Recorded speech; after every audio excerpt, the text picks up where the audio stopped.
Silverstone, the first round of the FIA World Endurance Championship in front of a 45,000 crowd over the weekend, and racing for the Royal Automobile Club Tourist Trophy. A nightmare at the start for the number 7 of Ben Trellier, in the middle of the pack, dropping back after a problem that meant his pit wall could not see the telemetry. Here's his view from the start, and he just can't get any power from the engine or the hybrid system. Alan McNish pointing it out in the pit lane. His teammate in the number 8 tried to go for second, then split the two Porsches that started on the front row, but eventually got pushed down to 4th position. Throughout the first half of the race, with the interruption of just 2 full course yellows, it was all about the racing. And as we came back to green, the number 1 Toyota had a problem with their hybrids.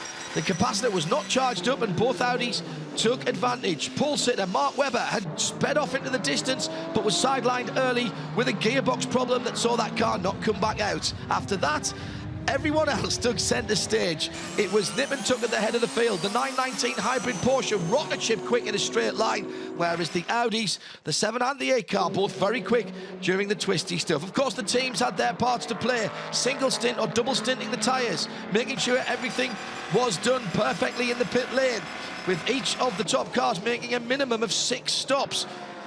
Porsche decided to go for a very risky strategy and try and save a pit stop.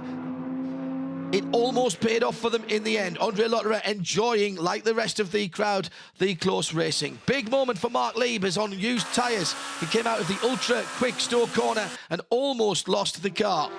Toyota played their part as well, with both the 1 and the 2 car at the head of the field at one stage or another. And then, one of the defining moments of the race, avoiding a slow Aston Martin, the 7 car goes off. That would cost a stop-and-go penalty in the last 8 minutes of the race. Lena Gade, the chief engineer for the car, managed to get Marcel Fessler in and out quick enough to not lose the lead and stay ahead of the 18 at the flag. In GTE AM, the 98 of Pedro Lamy and his teammates came through the pack and managed to hold on to the pole position at the end. It was the long game played for them, and Jimmy Bruni took the honours for AF Corsa Ferrari in the Pro class. Meantime, it was the 26 and 28 G-Drive cars that won in LMP2, but the day belongs to Marcel Fessler and his teammates Andre Lotterer and Ben Trellier, who, despite all of their problems and the stop-go penalty, make it the first win of the season for the new Audi R18 e-tron Quattro.